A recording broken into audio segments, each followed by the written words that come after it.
All right, today I want to take a moment to talk to you about finding the right fit for your shoes at Big On Shoes.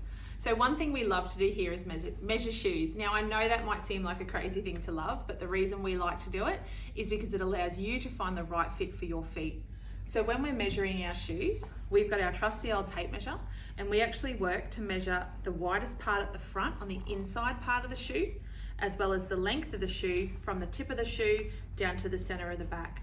Now what that means for you is when you're looking at your sizing at home, you can measure your own foot. We've got all the guides on the website, but it allows you to measure the length of your foot from the center of your heel to the tip of your big toe and across the width of your foot as well. This then can be used to compare it back to our sizing guide.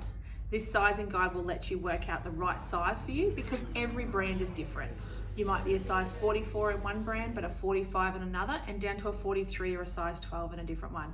We have no control over the sizing of brands, but what we do have control over is making sure you have the information you need to find the fit that you need.